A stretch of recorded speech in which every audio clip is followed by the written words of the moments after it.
my fear is that a lot of the good works of some of the early pioneers has been lost.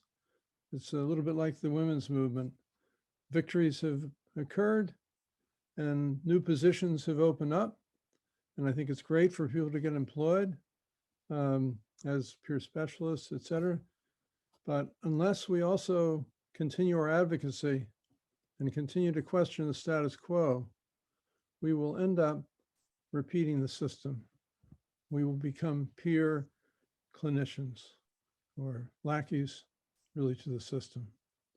And our hope is that by describing some of the struggles and battles that we've gone through over the last 50 years, really, that the newcomers especially, but reminders to those who've been with us for a while, will know that we really have to unify, and we have to unify under nothing about us without us. And that's really the theme of this conference. And there'll be more discussion available in the action groups, and we hope that you join actively there. Until then, I'll introduce our panel, and I'll start with Joseph Rogers, who I've known probably for 40 years and admired for 40 years and argued with for 40 years. We in the movement, I think, value different opinions, different points of view, and value them.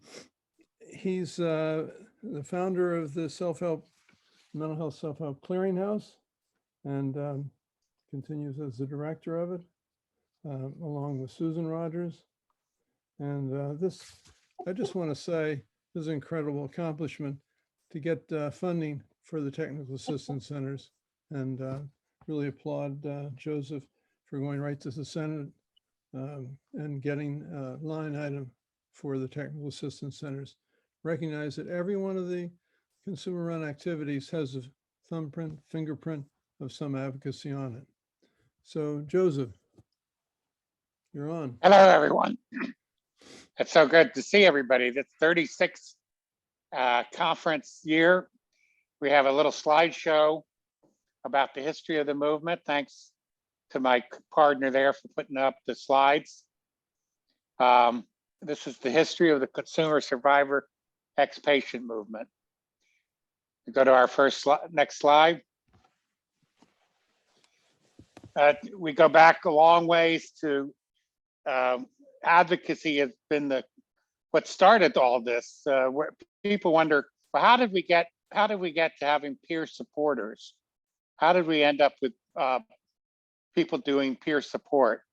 Well, we got there by advocacy. We felt that the need for alternatives.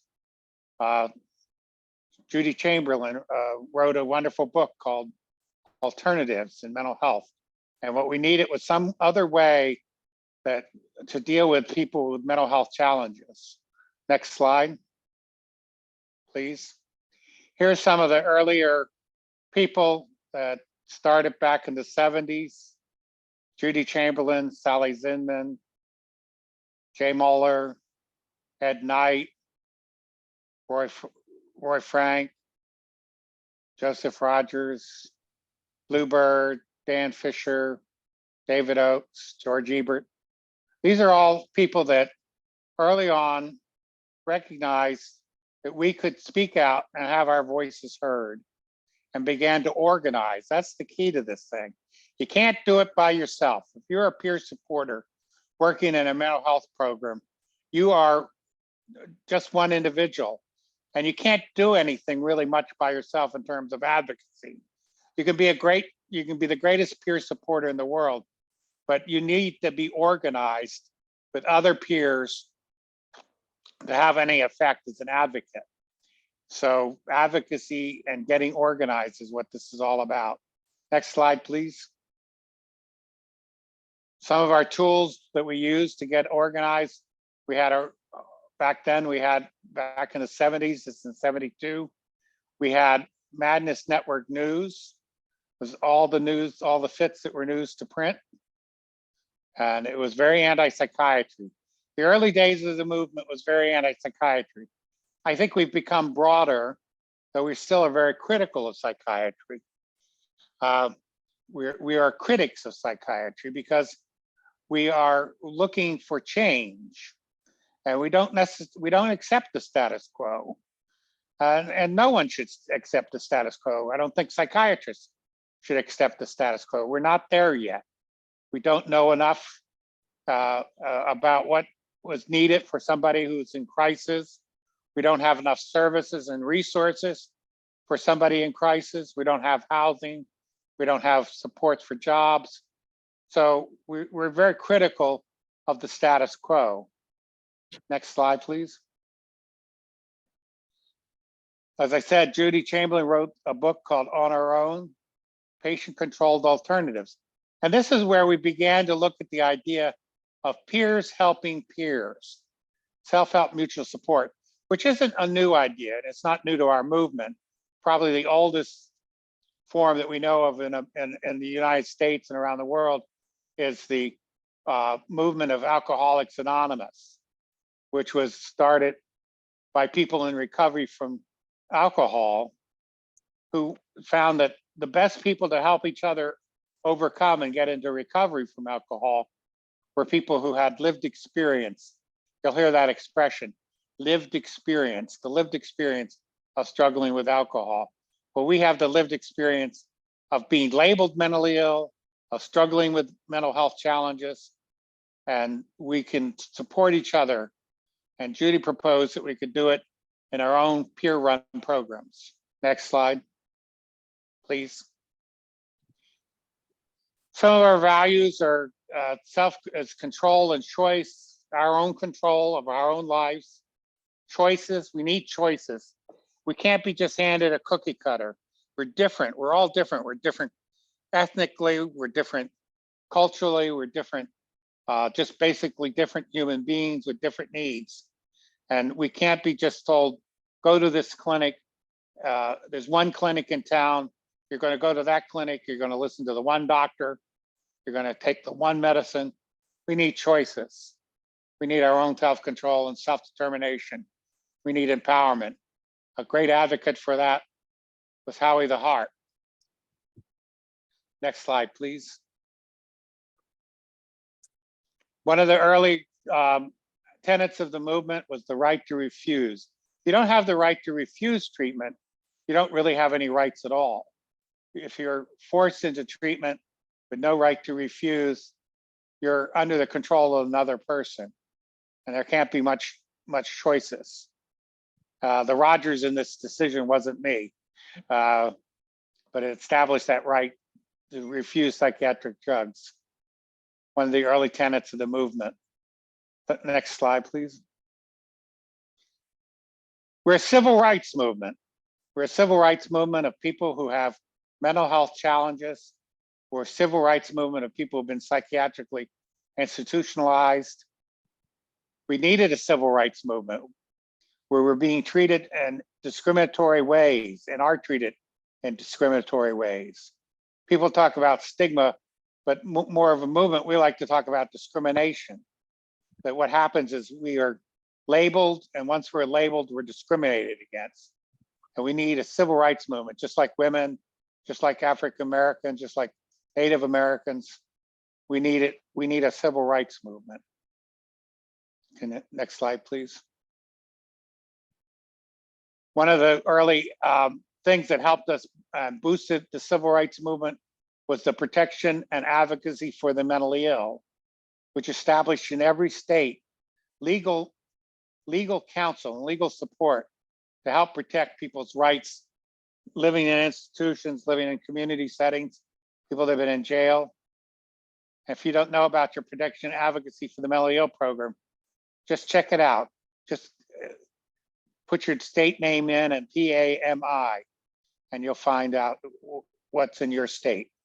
There's one in every state. Next slide, please. We got help. We had helpers. We had people that helped us get organized. And one of those helpers was the Community Support Program, which was a federal program. And they listened to us. And from listening to us, They agreed that we needed a seat at the table. We need to be serving in boards and committees. We need to be made up. Most of the boards need to be made up mostly of us. They were very big about helping close state hospitals and using consumers as advocates for closing of state hospitals. We needed legislative advocacy. We needed that support on the federal level. And as Dan pointed out, we needed resources. We got resources from the Community Support Program. This is Neil Brown, who helped us get those resources. We got the Technical Assistance Centers funded, which was literally going on, knocking on the doors of a state senator who I happened to have gone to school with his son in Florida and asking the legislative aid, is there somebody that can help me with getting language in the next budget authorization, authorizing funding for consumer-run technical assistance centers? And they did it. They helped me, and we got language in the legislation. This is over 30 years ago. And we got funded the Alternatives Conference. We got technical assistance centers funded. Ultimately, we got state funding for state consumer-run programs. And that's helped us immensely. Next slide. We organized, as I said before, the key to success in advocacy is organization. And we need to get together. We need to gather together. And we had state conferences, state organizing meetings, and eventually we had our first national alternatives conference held in 1985 with the help of On Our Own of Maryland. And it was extremely successful. We thought we maybe get 50 people. We ended up with over 500 people. And it was sort of like Woodstock for us, Woodstock for people with psychiatric challenges. Next slide, please. We continue to organize. We organized on a street level here in Philadelphia. We organized with outreach workers. Here's one of our outreach workers for Project Share. We went out on the streets, met homeless people, talked to them about what they needed, what services would be useful to them, help them connect to services. We had demonstrations, all sorts of demonstrations. Demonstrations are a great way to get your voices heard. Next slide, please. Here's another demonstration. Hickman Gardner, and we're singing. We're out there singing, taking our joy to the street. Joy to be free. Joy to be heard. Next slide, please. One of the results of our advocacy was the passing of the Americans with Disabilities Act. Here you see Justin Dart, who is the father of the Americans with Disabilities Act. And we organized, we joined in coalition with people with physical disabilities. And we got an act that guarantees an anti-discrimination act, a rights protection act for people with all disabilities and for people with psychiatric disabilities. The ADA, Americans with Disabilities Act. Next slide, please. And here are some of the federal people that helped us create some of the movement on a federal basis. Next slide, please. Again, we had, Dan knows about this one, where Dan was part of the New Freedom Commission to have our voices heard on a federal level on policy in the federal government to guarantee the kinds of services we want, including peer support services. This is where we really began to make progress and eventually got peer support funded as a Medicaid eligible service, which was a huge, made things really take off thanks to the people in Georgia. The folks down in Georgia did a wonderful job of getting it funded in Georgia, and that was used as a model to get it funded around the country. That's where peer support really grew. Next slide, please. Again, Paolo Del Vecchio, who you'll get to hear from, Paulo is one of our earlier mentors, strong leader in the federal government, helped us get lots of things accomplished. Next slide, please. Again, we're different from the way mental health services are done by any other group. We get down, we're down on the level of the streets, meeting people, greeting them, finding out what their needs are, helping them connect, being a peer to them, a peer support. Next slide. We found that we needed to close state hospitals, and we were successful in doing that here, particularly in Pennsylvania, where we closed most of our state hospitals and saw the resources go to services for people in the community, including housing, employment, and to peer support. Most of our peer support was funded by money transferred from state hospitals to the community. Next slide, please. So, as you can see here, Ann Jennings. She was a very earlier advocate and hero for patients' rights in state hospitals. Next slide, please. So we got organized, and we have NAPS and MFI and NARPA and the coalition that sponsored this conference. So we're organized. We need people to get organized locally. If you don't have a local consumer organization, survivor organization, people in recovery organization, it's a great idea to get organized. It's the only way you can do advocacy. I think I got a couple more slides. There's the TA centers that have helped people get organized on a local basis. One more slide, I think. And we have a national coalition, which you'll hear more about in this meeting. Please attend the breakout meetings. And if you feel like you want to learn more about advocacy, attend the advocacy breakout session that follows this meeting. I think I got one more slide. Here's some of our allies. The youth of our future. We had heard from the youth earlier. Is there any more slides left? Is that it? I think that's it, Joe. Great. So thank you, everyone. The history of our movement is a rich history. If you don't know much about it, please learn more as we go along. You'll hear more about the history. It's been going on now for over 40 years, and we've accomplished a lot. Thank you, everyone, for listening. I'll turn it over to my co-presenters.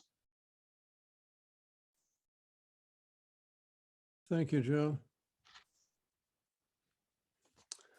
The next presenter is Celia Brown, and she has been a great advocate for over 30 years, and she wants to offer her perspective on the history of the peer movement as far as social justice through the lens of intersectionality, the interconnected nature of race, ethnicity, class, gender, creating overlapping interdependent systems of discrimination disadvantage. She will also give an overview of action group number 2 on joining our struggle for justice to the hard-fought efforts of diverse marginalized groups. And I just want to say personally, I've always enjoyed working with Celia, admire her very much. And I think the personal connections are key to what Joseph was bringing up about networking and working together. We really need to be able to meet in person again. So Celia? Thank you, Joe, so much. And Dan, if you could send the slides to after, Joe, I'd love to have them. Those are really old pictures that I would love to have. So thank you.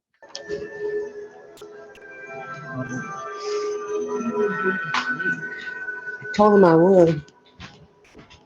Okay, I think somebody's mic is on. Okay. Um, well, I want to say that I stand on the shoulders of Joe and Ann, and the way that I got involved in the movement was completely by mistake. Um, I was living in a supported housing in the Bronx, and my counselor said to me, "We'd love for you to go to this conference, Self-Help Vision in Troy, New York." And they considered me high functioning, and so I was able to go. So I went to this conference and I was just blown away. Joe was there, Joe Rogers, Judy Chamberlain, Ed Knight, Howie the Harp, Dick Gelman. And I remember saying to Judy, I said, "Who's allowing you to do this?" "Oh, no one, we could just do this. You know, we're creating alternatives." And I knew that there was something different than what I was going through, but I didn't have people who were exposed to people who were doing alternatives and doing self-determination and defining their experiences for themselves. I was like, it changed my entire life. Because for me, and I know on the youth panel, we talked about people really embracing diagnosis, which I have no problem with. What the problem I had is, am I just a diagnosis? Am I not Celia anymore? Am I not my mother's daughter or someone's sister? Like, who am I in this diagnosis? And it would be nice if you had a diagnosis or you took meds and you had a choice in it. But what happened, what I feel, this is just my personal opinion, is the diagnosis gets misconstrued and your rights get taken away because you have a perceived mental illness or diagnosis. I mean, I don't see this in cancer treatment and other treatments or being a diabetic. You know, I have diabetes and I embrace it because there's no stigma involved. I'm a person that has this and I'm gonna work through it and you're gonna help me work through it. Why does it not happen in the mental health system? I don't know. And I think it's still happening today. So once I came back from this conference, which was in 1988, I just started my own support group. I was empowered to speak for myself and to get other people around so that they can also talk for themselves. Later on, like in the 90s, I got involved with MindFreedom International. And at the time, it was Support Coalition, and I was just on a listserv. This is before social media. David Oakes is the director then. Janet Foner was a co-founder. And I just felt so good being a part of a community that's fighting for justice and fighting to heal and fighting to be who they are. And like Joe was saying, the lived experience. Because before, I didn't tell anybody who I was because I was afraid I would be discriminated at school or work. I mean, I could not be, myself. I was in the closet, so to speak, and that never felt right to me. Why can't I just be different and be, in a world like everybody else? I mean, normal is overrated. David used to say chronically normal, boycott normal. So I feel like the movement has changed my life. I still feel that way. I think it has changed mental health services that we have today, like peer support and peer supporters. I don't think that we always get the credit for it, but I believe that none of these concepts of the lived experience or peer support or peer specialists would not have happened if our movement wasn't fighting for change, for social change. And I'm very, very proud of that, So I also want to talk about something that I started from my organizing and watching Judy and Joe and Dan and everyone in the movement, sometimes you have role models and they're like mentors, but they're not teaching you. You're learning by watching, listening to them. And I listened a lot, read a lot of Judy Chamberlain's work. Dan, I've read your work too before I knew you. I think it was Consumer Ex-Patient, some article that you had written. Maybe you'll remember it. Okay.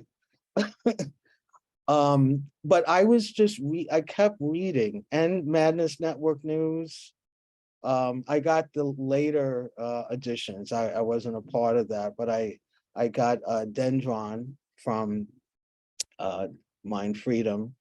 And I constantly was reading for consciousness raising, because I needed to raise my consciousness, because I still was in mental health services, and they weren't thinking the way I was thinking and the way the movement was thinking. So I had to keep myself healthy from that, so that I could actually heal, I could actually move on with my life. And remember, this is the 80s I was involved with. And in the 80s, your mental health diagnosis was a chemical imbalance. And that was that's it. You can't get well. You'll be in a hospital for as long as whenever. You won't be in the community because you're not qualified. You're not looked at as a citizen that can be in the community, that can have housing. And I was told I can't go to school, I would never have a child. I mean, these are the messages, the negative messages that were given to me and were given to others. And you could just believe that and not do anything else. But thank God I stumbled onto, part of our movement to know that there's something different than what I'm seeing. So I really think that exposure sometimes to our movement is helpful. I also think mentorship. I find myself mentoring other people. That's important too. But if you're exposed, not knowing anything and listening to people, it really raises your consciousness. And I think that is important. So I've always been, advocating for justice, working alongside Dan and a lot of people here. And then in 2014 was a year that the police were killing our people. And, I remember Michael Ferguson, that was unrest. And now that we have social media, it was all over the, television, and, Eric Garner from Staten Island, New York. I mean, I was deeply affected by it because I have a son who's African American, who's now 26, he'll be 27 in a couple of weeks. And others, my cousins, uncles, nephews, I mean, anybody, that why is this happening, So I got together with some movement leaders, and who better to change the world but us? So we got together and we talked about it, and we named it Surviving Race, the intersection of injustice, disability, and human rights, that we were going to find a way to advocate against this. Because not only are they killing people of color, they're killing people who are in mental health crisis. That's the next thing. And, we do know that people have some emotional distress.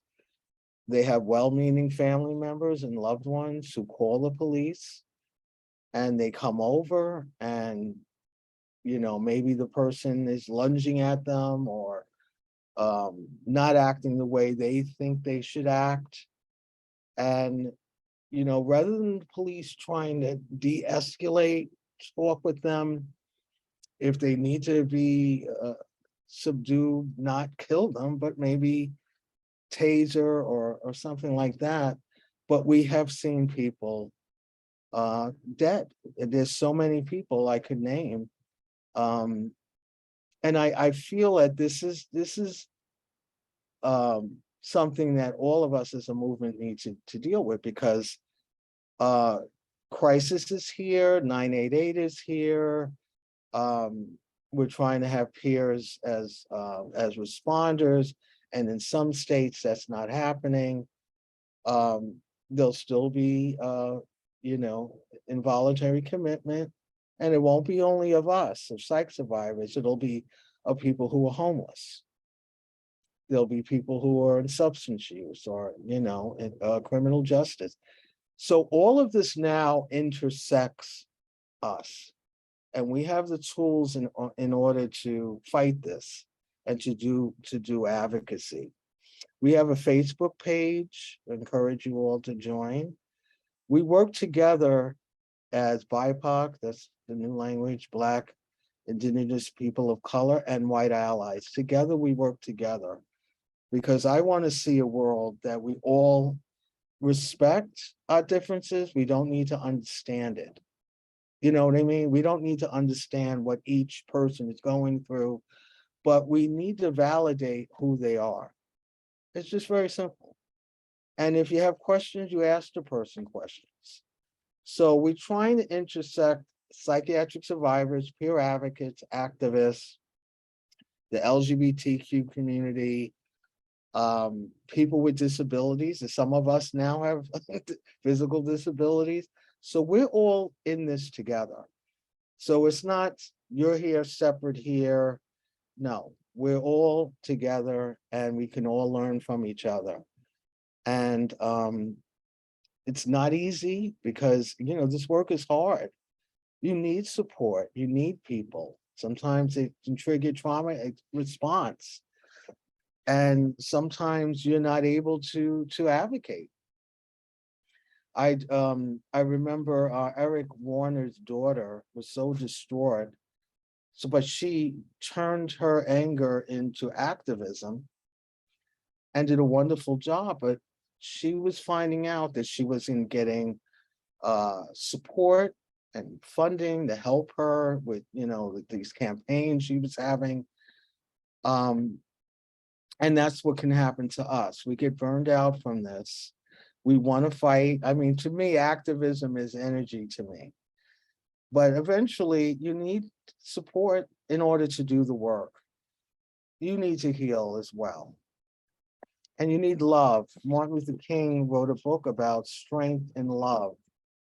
And I know like love seems like, oh, love, but we all need to love each other. And I just think that Alternatives is a good place for all of us to meet and to discuss some of these things. I'm in the fight, I'm here, so I'm gonna stop right there.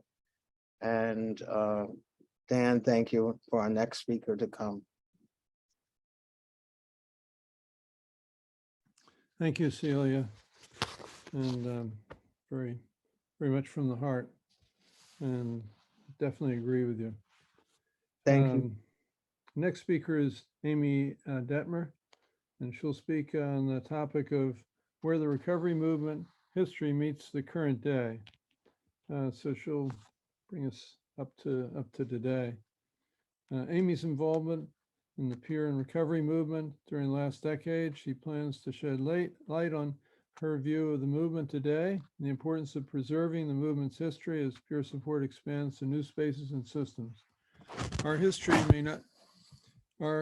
may our history not be forgotten as recovery and alternative approaches are embraced and more widely accepted by our communities at large. Amey is a certified peer specialist, community-based settings, and she's been working with the Copeland Center since 2016, providing support and wellness. And currently she's program manager of SAMHSA-funded National Consumer Technical Assistance Center, Doors to Wellbeing. Really happy to have Amey speak. Thank you. Thank you so much, Dan. And I want to just say thank you to all of the National Coalition of Mental Health Recovery and everyone that's involved in the Alternatives Conference this year and all of the years before. It is a true honor to be speaking today. As Dan said, my name is Amey and I work at the Copeland Center for Wellness and Recovery, which is a peer-led organization predominantly known for our work with the Wellness Recovery Action Plan. But we are becoming more well-known for peer-led, peer support certification training, and many other various peer support, peer-led continuing education trainings around the country. Joe shared a little about Doors to Wellbeing, which is one of the 5 National Consumer Technical Assistance Centers. I've been working here at this program of the Copeland Center for the last 7 years, and I'm the program manager. In this role, I've been able to travel to many different states, and I've worked virtually with peers in every single state in the United States, offering peer-led education and building peer-led initiatives.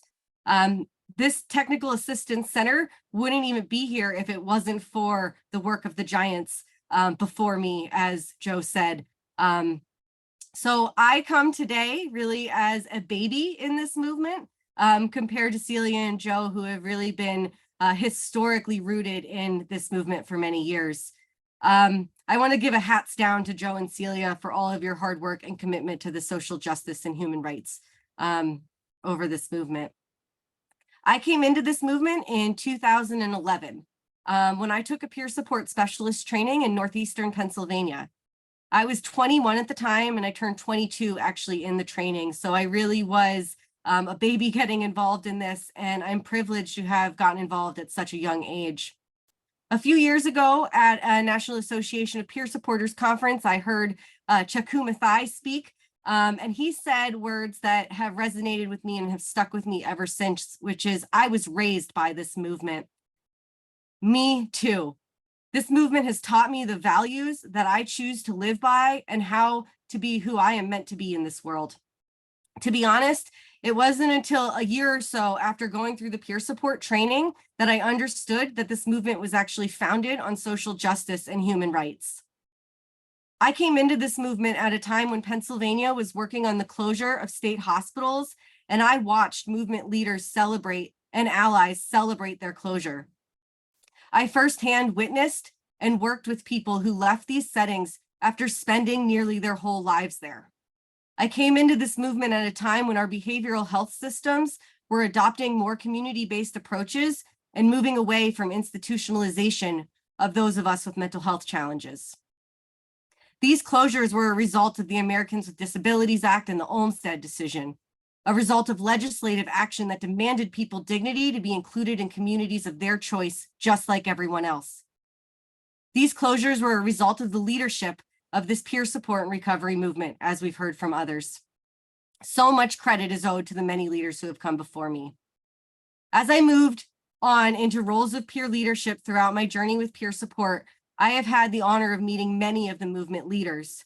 I've met Sally Zinman, of whom we will be honoring at this Alternatives Conference with the celebration of her life on Friday. I've met Jay Mahler. I've got to meet my role models and mentors like Gina Calhoun and Mary Ellen Copeland. I've met and worked with Karis Myrick and Harvey Rosenthal. Now, due to this presentation, I have the opportunity and am so honored to be alongside Joe Rogers and Celia Brown, names I've heard of for years and years. I've worked alongside researchers such as Laisha Ostro, Nev Jones, and Mark Salzer, and I've gotten to participate and provide awards in award ceremonies celebrating people like Sherelle Bellamy. There are so many leaders in this movement that have played an invaluable role to help us grow. I have watched research come to light and communities of diverse cultural backgrounds come together for forward motion towards change. There are so many people involved in this movement and so many more people who will join us in this fight for human rights, social justice, and dignity until our mental health systems and societies are transformed to actually support and promote healing and community for people. This movement has come a long way, but there is still much work for us to do. And there's a need for new leadership, young leadership, many, many more leaders to join us. Being honest with you all today and honoring peer values of transparency and honesty, I speak today feeling underqualified, undeserving, and uncomfortable, but I also recognize that to strive for change and being a change agent, I need to get comfortable with being uncomfortable. I have to hold space for conversation and action with the many different people that have different views of what this movement is. I have to be humble enough to learn from everyone else's perspective too. There's so many names for this movement, and we all have choices of which one we personally identify most with. The peer support movement, recovery movement, consumer movement, mad pride movement, ex-patient movement, psychiatric movement. Through all of these, there's tons of sub-movements that have sprouted, little groups of people doing things as a result of these bigger overarching movements. Countless peer-led organizations have been born. This movement is reaching every state and countries around the globe. Together, we aren't just reaching mental health communities, but our efforts are impacting system changes in prison systems, in youth serving systems, and health systems overall. Peers are employed within SAMHSA, and recovery offices are in existence at a federal, state, and local levels. Peer support is in demand, with a SAMHSA recommendation in the 2020 Behavioral Health Workforce Report calling for 25% of our entire behavioral health workforce system to be peer supporters. Peer supporters are in traditional treatment settings. We're in hospitals, crisis teams, employed with state offices, and within managed care organizations. We've built peer-led respite centers and warm lines. Peer supporters are working in courthouses, in jails. Inmates are getting peer support training. We are working on colleges and expanding into high schools. We're creating podcasts and creating innovative ways to reach our communities. Those of us working in peer support entering this workforce cannot forget that peer supporters facilitate change. Change within ourselves, self-directed autonomous change within others, but just as importantly, we facilitate change within our systems. That is our roots. Our work is founded in social justice and human rights. And as we do this work, we cannot forget that we have a duty to advocate for and stand up for human rights. Sometimes we have to do this through bravely sharing our own stories when it's relevant and when we have an opportunity to express to others why and how our systems need to change. We have a long way to go until we see a world where forced treatment, coercion, and confinement no longer exist. As peer supporters, we cannot just assimilate to the systems we are working with. We have to change them. With peer supporters all over the nation in so many roles and settings, we have a unique opportunity, widespread throughout the country and beginning to be in the world, to disrupt change from within. I want to share something that speaks deeply to my heart and to the reason I do this work.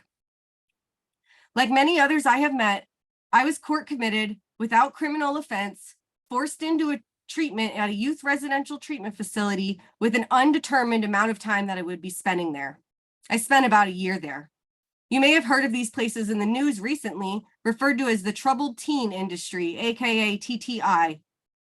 Some say these centers are part of the school to prison pipeline, a pipeline that is institutionalizing our young people. These places do not offer trauma-informed care or healing spaces with access to peer support. There's an entire group of TTI survivors that don't even know that our larger movement of peer and recovery movements exist. I have a goal of bridging these two movements, as I deeply believe TTI survivors have a lot to learn from us, as this movement has historically supported the closure of institutionalized settings.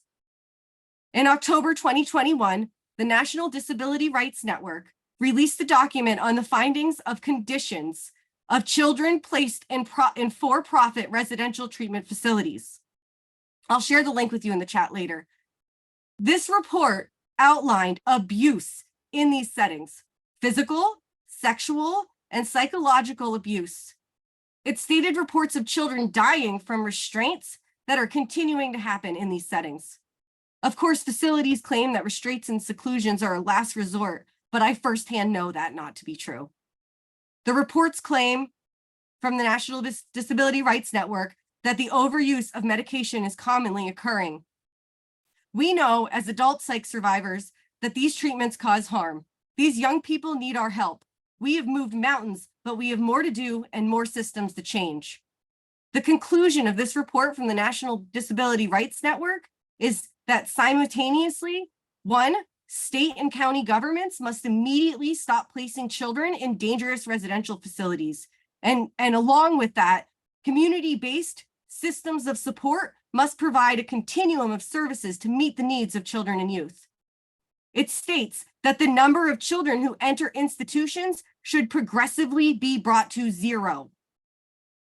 We in this recovery movement, as peers ourselves, as social justice leaders and change agents, we need to advocate for community-based services and options at every opportunity we can. We need to speak up whenever possible to make more community-based options available and make sure all people have access to peer support, whatever that peer support model looks like. We need to learn from our movement leaders and be brave. In just a short while, we all get to choose an action group to participate in. And in the third action group at this conference is going to be alternatives to coercion with an emphasis on peer services. That's where I'm going to be attending to work with my fellow peers to put forth recommendations and strategic plans for alternative community-based approaches. Whatever unfolds in the future as we reach the digital age and navigate healthcare and support in both in-person and virtual spaces, we as peers in this movement still have important work.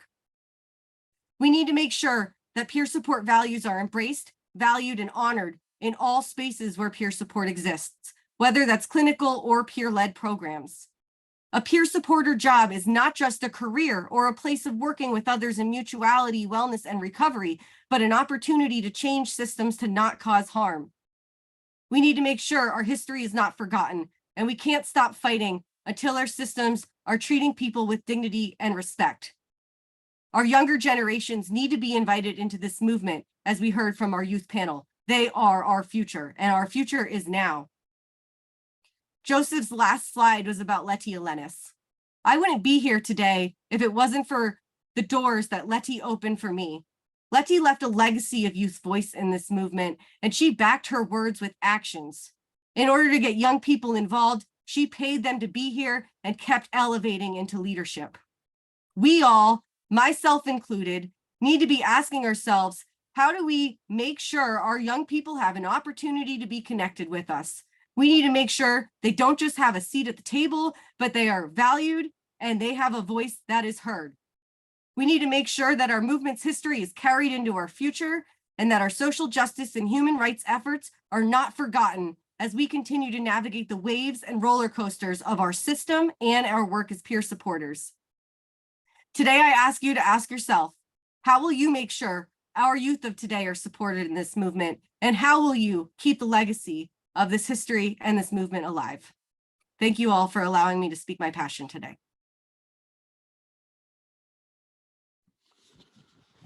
Well, thank you. Thank you very much, Amey.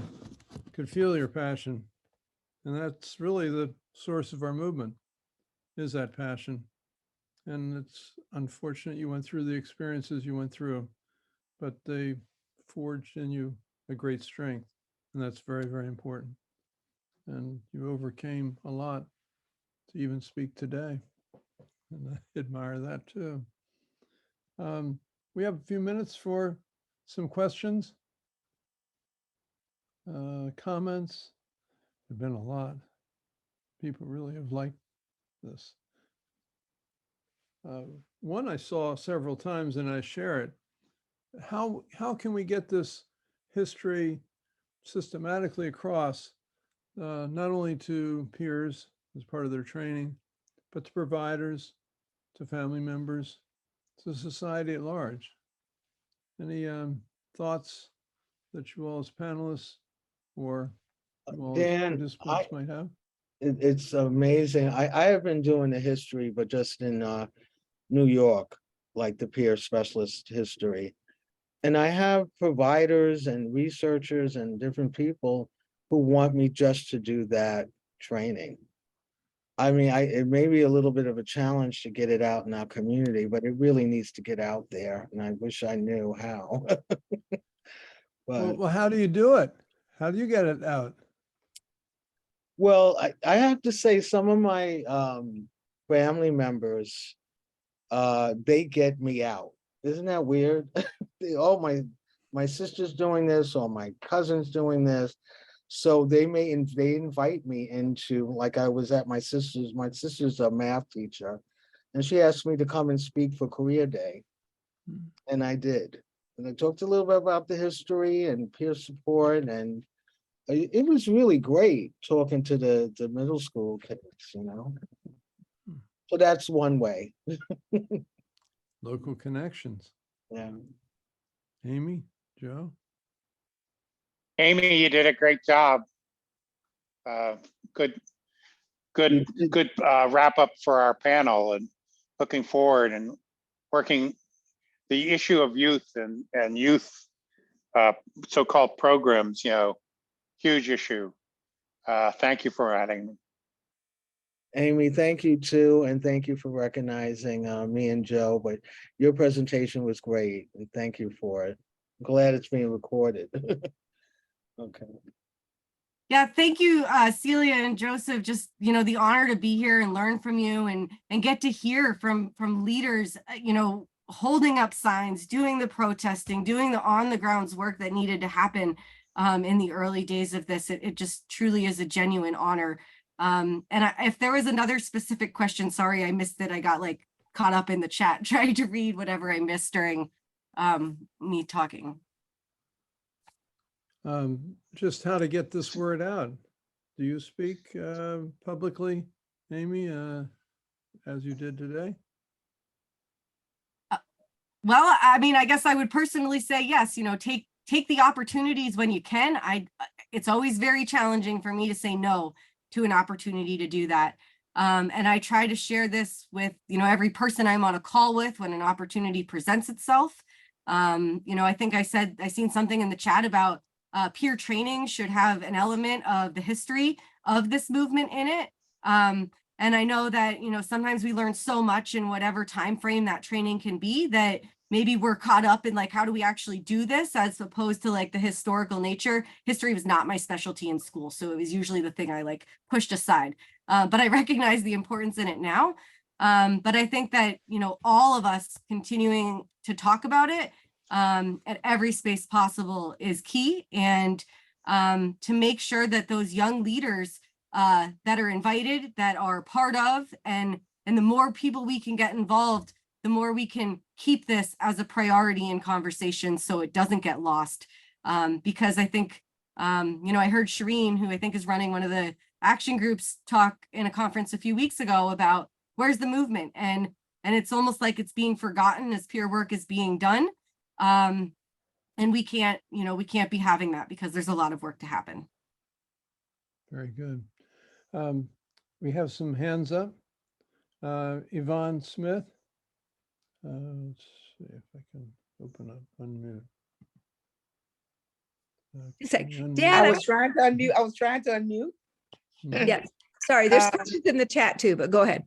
Okay, I wanted to ask this question because my life overlaps the civil rights movement, the CXX movement, and the LGBT movement. And I always say history is my forte. And I always say there's lessons to be learned going forward. Are there lessons to be learned that we want to take forward from the past? There are lessons because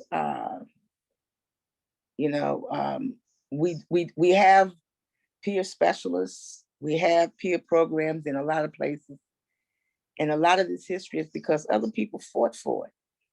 Because people wanted something different. They wanted to be seen, as Celia would say, as a person, not as a diagnosis. You didn't say exactly those words, but that's what I heard. What lesson can we take from the past, or can you see some things that we may be forgetting that we need to emphasize? The history just for history is not the place. Landing my plane. I think that one of the biggest lessons is we can't be satisfied with what we have. It can be taken away in a minute. And we need to be organized in organizations that are well-structured, well-organized,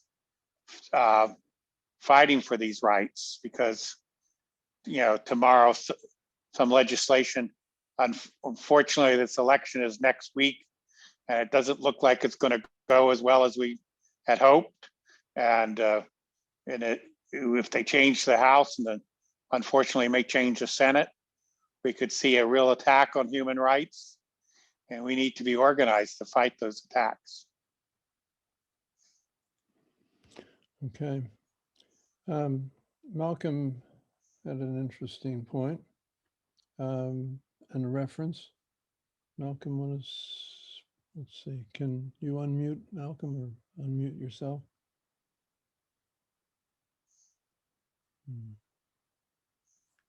How do Hi, I'm Tracy. I unmute Malcolm? Hello? I don't know. Malcolm cannot unmute himself. So we'll go on. Tracy, do you have a Grace? question?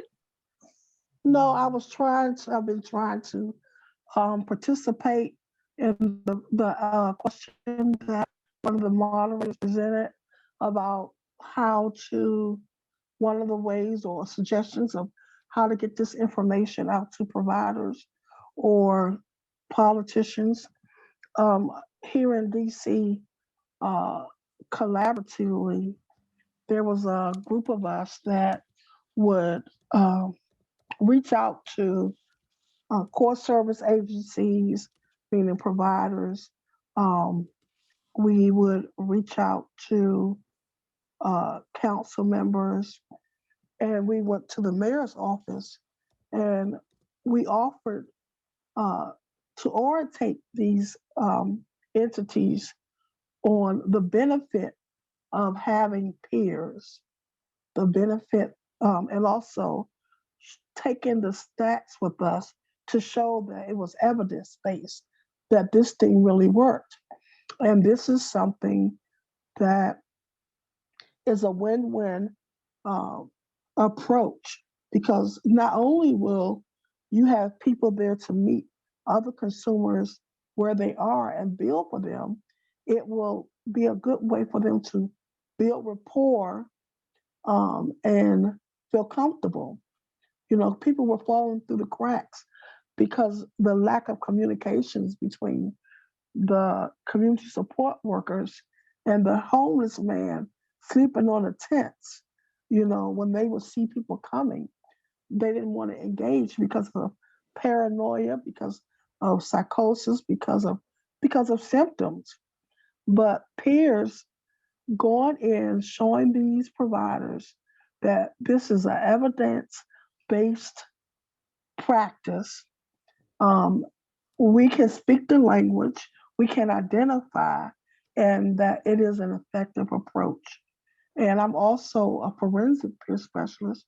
So that meant going into those judges' chambers, going into the courts, going into the PO's office, going to the jails, orientating them the difference between a person that's symptomatic than a person that is maliciously creating crimes, to decriminalize mental illness. Thank you. Thank you. And if it's okay, I wanted to just chime in real quick to the question before that I think was from Yvonne regarding like what can we learn from the movement's history. And a couple things come up for me as I think about that question, which is one, that we as a community not just need to unite, but we need to practice our values of peerness together and with each other, and keep that at the core of how we interact and we communicate and we organize. And I also think that our organizations that we build, that we work in, we have a call for transforming to recovery and wellness cultures. So making that time for wellness with each other, I think are things that I really think are standing out to me as things that can be learned from the movement. I wanted to say one thing. I think like Dan said before, history can repeat itself. yes, the history of the movement and the 70s, 60s is old. And the language is different than it is today. But the same things that happened then can happen now in 2022 and 2023 with different language, different ways of explaining it. And that's why it's important for us to understand the history that Joe was talking about, Amey. It's just so important that we remember it because I think we're in a worse position now than we have been. So we're gonna have to figure that out. And we have all these tools and we have people and we have each other to fight. We're gonna have to fight, you know. Well, Martin Luther King said that you have to constantly fight for rights. You can't just say, well, I've got it, and Yeah, then relax. And Joseph brought it up too. And yeah, that's Joe. why I'd make a pitch for the action groups. We are told by SAMHSA that we're not active enough. We're not visible enough. So we have to get out of, our local environments at times, meet up with each other and raise our voice. I think we might have time for maybe two more. I think Tova and then Ann. Tova, Leah, you want to unmute? Let's see. Okay. Yes. So this is Tovalia. I'm involved in a religious community as a peer with mental health challenges, and I'm currently wanting to train as a peer support specialist. I'm not sure which of the three action groups because I'm looking into do community-based support within my religious community. So should I go to the advocacy group or should I go to the third group with Doors to Wellbeing? I'm not sure where I fit. Depends partly your personality and partly your goals. Because criminal justice is not part of what we're talking about in my community. Yeah. I don't know. The first one is going to be advocacy at a local, state, and federal level. So you might want the third one for peer support. Okay. Thank you. Thanks. Ann?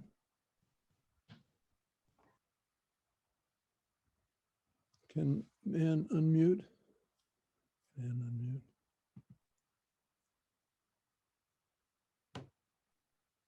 There we she go. is. Yes, thank Okay. you. Thank you all. It's great to see you all and hear you all. And it is my privilege to work with youth at every step of the way. When I go to meetings, when I go to politicians, I always bring youth with me, make sure they connect with their direct contact information. And I've also made a list of what I call peer experts for people to talk to, and that includes anybody of youth. My question has to do with mentorship. And first of all, from Amy's perspective, from a younger perspective, what kind of mentorship would be best? What kind of things would be best? And then from the older perspective, what are you doing to mentor? And what mentorship programs are we building? So I see some people reinventing wheels that are there. Let's make sure that they don't do that. What do you have to say? Thank you. I mean, I guess I would say that I wasn't particularly in any type of like mentorship program, but people pulled me in under their wings and I asked for guidance. I asked for support. And people gave it to me time and time and time again, but not just that guidance, they gave me opportunity and open doors. So they said, hey, do you want a keynote at a conference? Do you want to take this? Do you want to try and organize a council? They gave me leadership and mentored me through that. But the other thing I want to say about mentorship that I think is really important is that mentorship is not a one-way street. I think that there is such thing as reverse mentoring, and we all need to be mindful that we can learn from each other. And every young person in the room has something to teach us too, no matter our age. Very good. Any other comments on mentoring? Celia?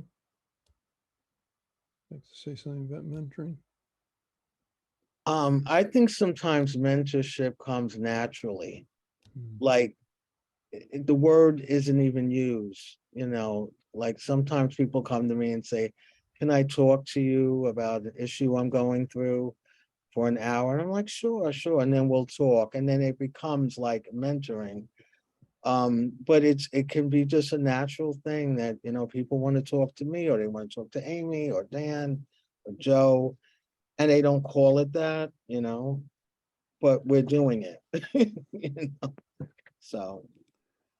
Yeah, I mean, I agree, Ann, and I think a lot of it does, Celia, evolves. But it would be good to have some more organized mentoring, especially for Oh, young sure. people. Yeah. And, there was more mentoring when we had attention paid to states, for instance, through the technical assistance centers. And yet, under the last 4 years, they shifted away from Yeah. that being our mission. And it was moved more towards how can peers adapt to clinical settings, and how can peers like their medicine more. I mean, just terrible things. So impacting this new Office of Recovery with questions like yours and point like yours, Anne, I think would be very important. I don't know how much money they have presently, but Paolo's there and you'll hear from him tomorrow. And so that'd be a good question to pose to him perhaps tomorrow. Judine is on my back. So I know that it's time. I hope everybody understands what these action groups are. I just want to make a pitch for this action group format is really to put our words into action. We need more than talk. We need more than positions. We need concrete steps that we can take. And there are 3 very important action areas. And the first one is around advocacy at the local and the state and the federal level. And the second one is around criminal justice and racial justice and rights. And the third one is around alternatives to confinement and to seclusion, restraint. It's hard probably to pick between them.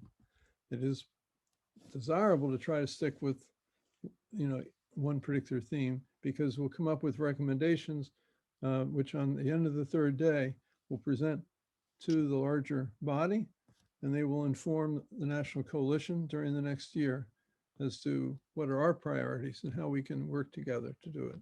And we will make every effort to do that. So see you at one of the action groups. In 5 minutes, the action groups are going to start on time. 5 minutes. Thank you all very much. Thank you. Thank you.